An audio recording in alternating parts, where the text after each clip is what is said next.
Hey guys, welcome back to Clownfish TV. This is Kneon. I am here with Geeky Sparkles. Hello. It is time for another daily dose of dismal Disney. We're going to talk about Bob Iger's big battle. Bob Iger is going to be in for a fight because it looks like things are heating up with this proxy war. Apparently, you can sell your votes. Yes, I did not know this. Yeah, so this is a website called Shareholder Vote Exchange, and they're offering $100,000 for 500,000 Disney votes. People are selling their right to vote on this open market here, and it could be Disney themselves. They're buying the votes. Sounds like the way that this article is reading that Disney is buying the votes because they need all the votes they can get because of Nelson Peltz. Well, if they're not, anybody else could too. So that would mean that the different shareholder groups could buy it. That could mean if Elon Musk wanted to weigh in, he could buy votes. But I don't know how much of a sway it's going to be overall. Yeah, well, they're saying that. They're saying that, like, it doesn't matter because Peltz has so many shares because of, like, Perlmutter that, like, he's probably going to annihilate, you know. But the thing is that everybody's so fractured now. This whole thing is a mess. And they're calling back to 2004 when Iger got, you know, put in basically that they were trying to stave off a Comcast takeover. And there are a lot of similarities, but we have a lot of people involved in this and they have different ideas of how Disney should be run. But I think this is ultimately going to wind up, I think it's going to wind up with Iger getting ousted or something. Well, right now it's not, it's board seats for now. But there's been no succession. He's got an extension. We need a succession plan. And he's going to pick somebody that's going to just keep towing the line on his decisions. Yeah. So let's talk about this, Bob Iger's next big battle. We're going to talk about that. We're going to talk about how he's going to bring all kinds of lands. Oh, yes. Yeah. And more Pandora's coming to Disneyland, but I'm not sure where they're going to shove that. I don't know where they're going to stick it because there's no room for it. There really isn't. Gosh, I remember when they were building Pandora. We were there so many times when it was being built, and you could just see the rocks going up. Yeah. I actually like Pandora. I don't care for the Avatar movies, but I like Pandora. I think it's actually the most immersive. Boy King loves it too. Yeah, he does. It's the most immersive land. I think it's better than Star Wars. I think they did a better job, but they had Joe Rohde involved in this one. So before they, pushed his ass out too. Or whatever happened there. Yeah. I think they pushed him out. So we'll talk about that. We'll talk about, them killing several projects again. We talked about that yesterday. It seems like they are killing all kinds of stuff quietly. And so before we get into it any further, please subscribe for more pop culture, news, views, and rants. Guys, you get woohoo if you do. Woohoo! So this is coming from the Hollywood Reporter. Bob Iger's next big battle. The company's annual meeting on April 3rd will prove pivotal as the CEO and his activist opponents maneuver for shareholder votes. It's very interesting to me that you can actually buy votes. Like, I didn't know you could do that. I mean, I'm sure it's probably not a secret. I just wasn't aware. Yeah. But that just seems so shady to me. Yeah. So this is interesting. They're talking about how this is kind of a throwback to what happened in 2004. Mm-hmm. They said back then, more than 40% of shareholders voted against the Disney board and its then CEO, Michael Eisner. God, I wish Michael Eisner was back now, right? Mm-hmm. The executive lost his chairman title within hours and told the board of his plans to step aside as CEO in mere months. A turning point in that battle, this is where it's interesting, a turning point in that battle, as Bob Iger recalled in his memoir, The Ride of a Lifetime, was the decision by the influential Institutional Shareholder Services to back the activists. I remember thinking that it was like we'd entered into a conventional war and now another party had launched nuclear weapons. He said typically influences ISS recommendation typically influences more than a third of the voting shares in proxy election. So he said that now they're having problems because Peltz has like Perlmutter's $3 billion worth of shares. And ISS is expected to issue a recommendation for this year's Disney Proxy filing in about 2 weeks ahead of the meeting. So I think they're going to recommend that they get those board seats personally, because the current Disney board has shown what they're capable of. And do you think they'll recommend that, or do you think they'll stick with Disney? I don't know, because Jay Rizzullo was from Disney. You know, I think they're going to look at it and be like, this guy was there for 30 years. He knows what he's doing. They said there are other variables. They said this startup, so this is relatively new, I guess, a startup shareholder vote exchange. That's why I haven't heard of it before. Yeah, retail shareholders who are ambivalent about the proxy sell their votes to others. The firm says that a party has bid $100,000 for 500,000 Disney proxy votes. So to buy 500,000 shares at the current market price for Disney would be $56 million. So $100,000 is just a drop in the bucket, but you get to vote 500,000 times. Yeah. Yeah, the votes can be acquired for pennies on the dollar. There's a precedent to suggest that such votes could make a difference. In Peltz's 2017 activist campaign against Procter & Gamble, the preliminary results saw Peltz win by just 42,000 votes. So is he the one buying it up? I don't know. People have speculated that Elon, like you said, about Elon Musk. I mean, even if he doesn't own Disney stock, I could conceivably see him offering, because that's nothing to him. Just reach in your, whip out your credit card and say, here, I'll buy 500,000 Disney votes. So somebody's buying Disney votes. Mm-hmm. Well, there's a precedent. They've already sold 500,000 for sure. So, I'm thinking that it's a lot tighter. They're looking at the numbers. This explains why Trian put out that 130-page white paper blasting Disney. This explains why Disney put out that stupid Ludwig von Drake cartoon. People are making fun of it. It's funny. This thing is going to be, I think it's going to be tight. I think it's going to be really, I think they thought they were just going to waltz in, just be like, oh yeah, you'll vote for us because we're fine. And they're probably looking at it now and like, crap, because we already cast our votes.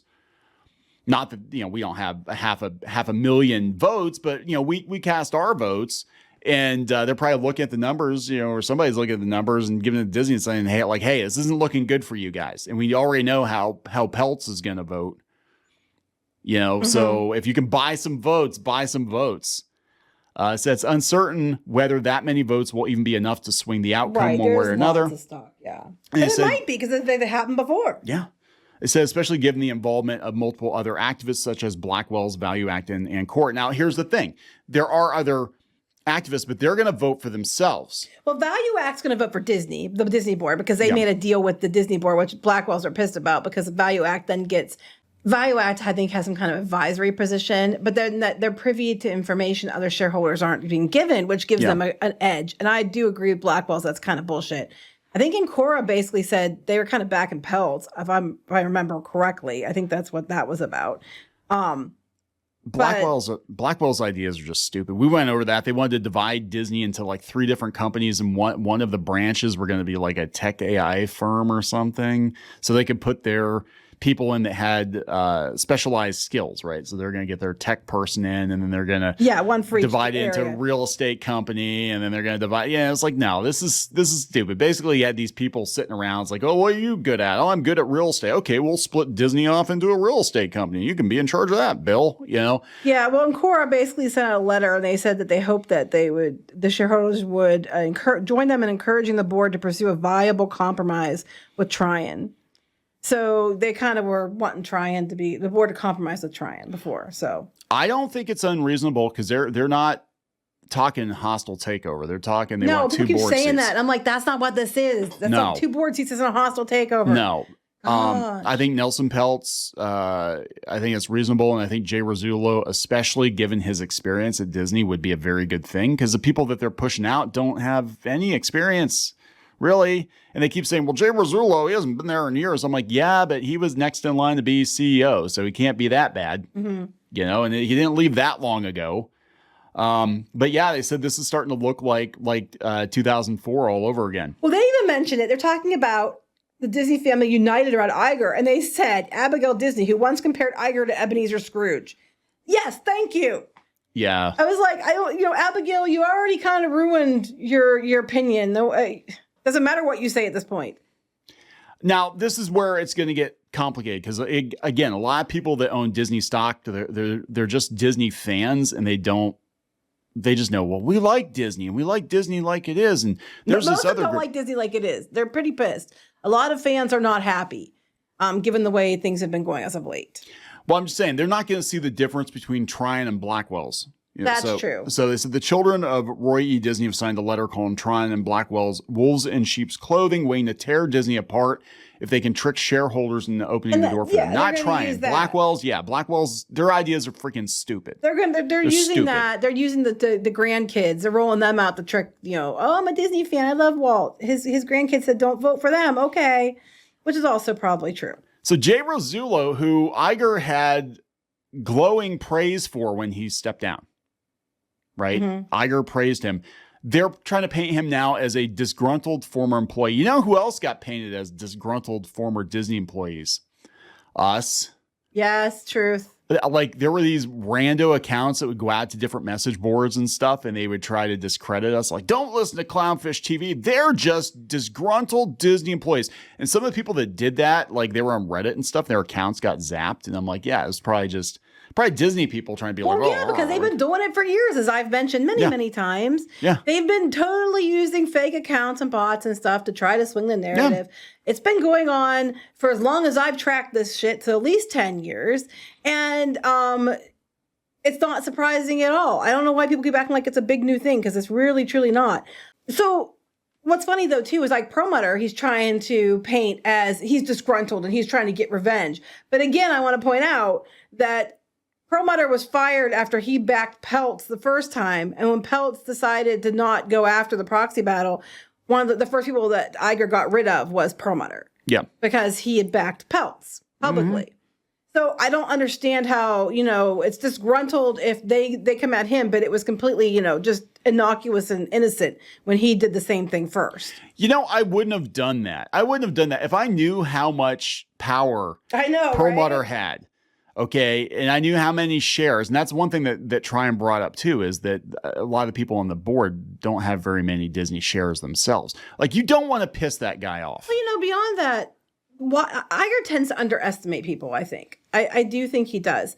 Like, I think he did it with George Lucas and the fans of Star Wars. I think they just like, we'll just slap Star Wars on it. We'll just slap Marvel on it, because they just look at you as pay pigs that'll eat up any shit they give you. And he kind of like, I think, puts himself on this pedestal and looks down at all the, everything the light touches is his and you're all just his minions. And he doesn't seem to understand that people with their wallets do have sway. Yes. He doesn't seem to have, he seems to think that he's above. I think he's starting to get a clue now, but I think for years he kind of just put himself like, well, I am the Messiah of Disney. Pretty much. And he should have stayed out. I mean, he should have stayed retired. He should have stayed down, Bob. Should have stayed down. But he came back, and now his legacy... I think he wishes he stayed down. Yeah, because his legacy is going to be tarnished by this, especially if they win. His legacy is going to be tarnished anyway, because he's the one that put Disney in the position that's in with his choices that led to this. But he had an out. He could have just walked away and blamed it all on Chapek. That's true. He's still trying to blame it all on Chapek. Yeah, but it doesn't work now. And now Trian's actually pointing out, and they were pointing out in that 130-page paper, that a lot of the decisions that got Disney into this mess, including the Fox acquisition, which was they said the single biggest financial blunder Disney has ever made. They were like, this is the biggest mistake they've ever made. Iger's arrogance. He wanted it, and he wasn't going to let Comcast beat him. Yeah, but Comcast ran him up. I think they did it on purpose. Like, they think they shill bid him to get him to go higher, because they knew he would fall for it. Oh, don't throw me into the briar patch. Anything but that. Don't throw us into the briar patch, Bob. Oh, God, we really, really, really want those used, washed up, tarnished Fox assets. We got, oh, no. Well, they might have wanted like X-Men and stuff like that, but Well, I think if not, I mean, that was way overpriced. I think what they were doing with the X-Men, they probably just wanted X-Men Fantastic Four rights just to be able to use as blackmail against Disney. Like, oh, we got half your Marvel characters here. But I think it would make more sense for them to actually let Comcast have it, and then been like, okay, we'll give you another we'll give you $4 billion just to buy out to get our characters back, and you can have the rest. You can have Home Alone. You can make Home Alone sequels. Probably would have been better. It probably would have been better. But I'm just like, I just think it's funny that like pointing out what we've been pointing out for years. No shit, you don't say. Yeah, they slammed the Epic Games thing. They slammed it in that paper too. They're like, this is stupid. Like, why are you spending $1.5 billion on Fortnite when you don't even really own it and the game's kind of on the decline? Like, what are you thinking? You don't know what you're doing. So yeah, it's interesting. Somebody's buying up these shares. Yeah, if you have a lot of money, you can go buy some. Yeah, I think it's either Disney or Elon Musk or Nelson Peltz. Well, how many? Go back to the voter page thing. So right now, if it's like, you can get 17,000 shares for like pennies in the dollar. So I wonder how much that would be. I don't know. I think. Well, yeah, they're basically offering $100,000 for 500,000 votes. That was the highest bid. But I'm saying, so you could technically get like 17,000 votes for a fraction of it. A couple thousand, but it's cheaper than buying up shares, right? And that's what they're saying. Like you can sell your votes. It's cheaper than buying up the shares themselves because you don't want the shares. These people aren't interested in the shares. They just want the votes probably so they can take control or stay in control. So that's some interesting stuff. So let's talk about Bob Iger's half-baked plans for the parks. Again, you've got Epic Universe coming. They're building what looks to be the most technically impressive theme park in the U.S. since Epcot. I mean, it looks pretty damn good, Epic Universe, at least it does in the the walkthroughs and the aerial views. And I think it's going to be pretty dang cool. And their solution is to just reskin Country Bear's Jamboree. Yeah, I know, right? Yes, put new things like Ahsoka and Andor in Star Tours. Yes, because they did so well. He said we have thousands of acres of lands to develop. This is at the same meeting where he was like, yeah, we're pulling the plug on some projects. We could actually build 7 new full lands if we wanted to around the world, including the ability to increase the size of Disneyland, which everybody thinks is kind of landlocked by 50%. Okay. When I'm looking at this, though, besides the dinosaur retheme, which is this is Animal Kingdom right here we're looking at, yeah. The one building here to the right looks like right here. Looks like it has a show building behind it. No, the building right here. Yes. Yeah. Has a show building behind it. So that would probably be an attraction because there's a show building. The carousels is a cheap ass carousel. I would guess this other cluster of houses over here are probably restaurants or stores. Yeah. But the house, there's no show building that I can see behind it. No. So what is it? It's probably just a walkthrough. Because I'm like the show building, because the attraction would be this one because there's a show building behind it. That's the thing when they talk about lands, and this is the one that's supposed to be like for whatever reason, it like in Encanto, Indiana Jones land, because those two things obviously go well together. But it's Dinosaur Land USA, which was done the cheap and back in the 90s, and it feels like Disney's going back to that, honestly, because they keep cheaping out on stuff. But like you look at when they build a land, it is mostly restaurants and stores and like maybe one attraction, 2 attractions. Well, the one's a carousel, it was a cheap ass insert. Yep. Yeah. And then you reskin Dinosaur for Indiana Jones. And then the buildings that are existing, like that's where Restaurantosaurus and stuff is, then you just reskin those and it looks like there's a show. It looks like there's a show building behind there. Yeah. And then they have the house, but I'm not even sure what that's supposed to be about the house. There's no show building shown. But that's not neither here nor there. Yeah, but that's not new land. Like we could build new lands in Animal Kingdom. No, you're just going to basically get rid of the crappy placeholder land. That's what Dinosaur Land or Dinoland USA was. It was basically a crappy placeholder. Okay, well, back to the point where he says they can see 7 full new lands around the world. And then, landlocked in Disneyland. They're around the world. They're trying to buy the one street at Disneyland. There's a street that's mostly, they said, used by tourists. They're trying to buy it so they can they have expansions planned. That's what they're pushing. But when they say around the world, you're talking like how many parks?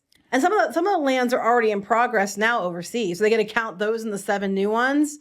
Like, because they haven't opened yet, but they're in progress. So they just opened. Is that counted in the 7 new ones over the next few years? Probably. And that's the thing. Like, I don't think investors want to hear about you opening a new land in Hong Kong when at some point, relations between the USA and China may become so strained that it's not viable to have the Hong Kong or Shanghai parks open anymore, or Disney themselves don't run them, or they get shut down all the time because of, pandemics or whatever. It was really dicey to have the parks over there, and they're not completely controlled by Disney. What would excite someone here as an investor here would be like, hey, we're going to open a whole new Disney park in Florida, or we're going to open a whole new Disney resort in Texas or something like that. Well, what's interesting to me, one thing I think that would get people excited is that they actually came out with what's behind Thunder Mountain. They did a villains area. Yeah. Like people have wanted for years. That actually might get people interested. So that was rumored, and I think we talked about for how long? Yeah, we talked about years and years and years and years. We talked about this on the Pirates and Princesses podcast back in the day, and what was rumored to be the fifth gate was they were going to do a dark kingdom. It was basically going to be kind of an anti-magic kingdom, and just think of like not so scary Halloween, but all the time. You know, probably just do Descendants or something stupid like that. Oh my God! Which they're doing a fourth movie, by the way. Now it's the Queen of Hearts' daughter, Red. Oh boy. Hey, they just keep going back to the same wells. But I would have been down with that because they were going to have like Maleficent's castle, and it would have been really cool. In France, they have the castle, and is it Sleeping Beauty Castle as well? I don't know, but they have like a dragon. Looks like kind of like Maleficent in the bottom of the castle. It's really, really cool. They could have done that, and it would have been amazing. And they already have something to go on. Yeah. But like nothing that they're announcing is that exciting. So they're talking about bringing Pandora to Disneyland. Whoopity-doo. They were saying they're going to put experience in, and now they're saying they might put a whole new Pandora-themed land in. People on Twitter were like, "We don't want that. Disneyland people don't want Pandora. It's like we don't want like sloppy seconds." Yeah, I mean, because already it seems like Disneyland is getting sloppy seconds, right? Because they're getting the Mickey Mouse ride, but like way after. Yeah, but they got a whole theater where they got the El Capitan theater, but yeah, it's kind of cool. They got a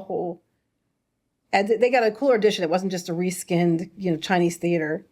So they're talking, this is the Orange County Register. They said the murky Avatar experience Disney has dangled as a tantalizing possibility could be part of a $1.9 billion Disneyland Forward project. Right. That's the project they've been working with. They've been trying to present to the Anaheim people and the Anaheim boards and stuff to try to get approval to get that road shut down to build an expansion. They've been trying to get this thing done for a while now.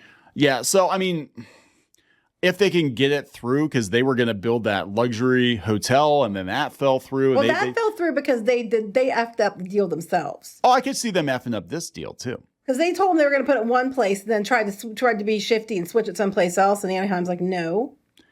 Yeah. So they said the Disneyland Forward proposal is working its way through the approval process at the city of Anaheim. It seeks to update a 1990s Anaheim city plan to allow for a mix of theme park, hotel, retail, dining, and entertainment on the eastern and western edges of Disneyland. We have thousands of acres of land still to develop, Iger said during the Morgan Stanley teleconference. But that's across many parks, properties, not just Disneyland. Yeah, they don't have thousands of acres in Anaheim. Okay, no. We could actually build 7 new full lands if we wanted to around the world. We're not talking parks, full lands, guys. Yeah. Where's all these new parks coming at us? Great Britain might be getting a Universal. There's going to be that one small one in Texas. Epic Universe. No, not new parks. A new, just put additions onto the ones they already have. That's what they're saying. Not a new park.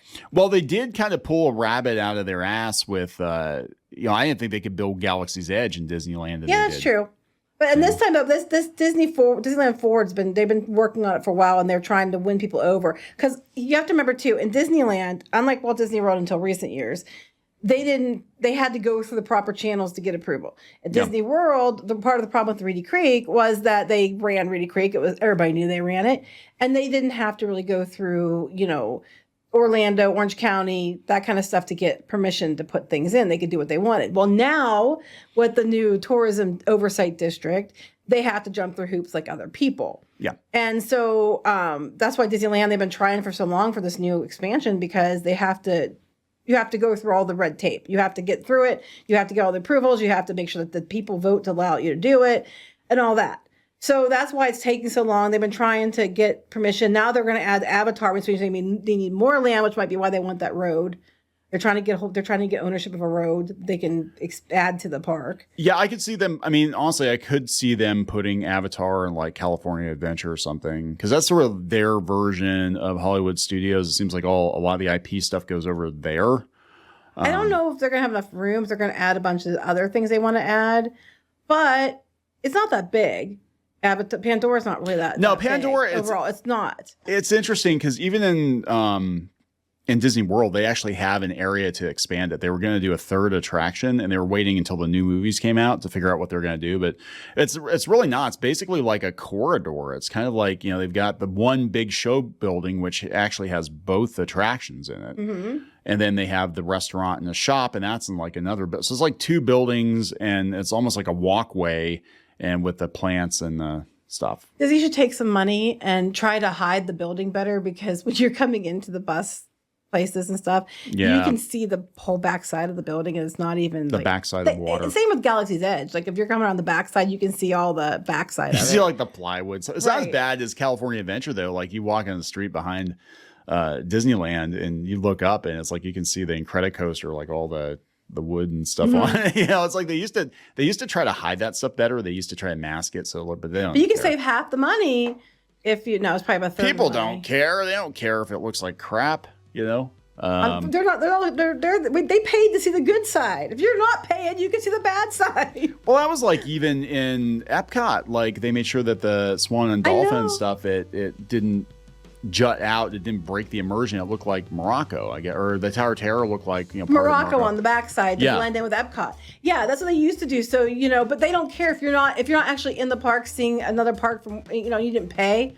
You can just see the backside of water. You can see the backside of the buildings look like shit and unfinished. Because if you want the experience, you got to pay to see the good stuff. Oh, speaking of which, you want to see shit? You go outside of Epcot and you go around the perimeter of Epcot where they store everything. It looks like a trailer park. I am not kidding. Dumpsters everywhere. They got dumpsters everywhere. Ride vehicles sitting around. They got, you know, broken down ride vehicles. They've got all the food kiosks for all the different festivals. It looks like a damn trailer park. It does. It does. And they don't want you to, they call it, it's not show ready. They don't want you to go around, but it's like if you actually drive around the perimeter of Epcot, you're going to be like, oh my God, this is disappointing. Mm-hmm. Anyway, we're going to wrap this up. Yep. So there we go. We just like somehow turn this into a pirate. The big takeaway, though, is that you can buy shares. You can buy shares. Hot damn, who knew?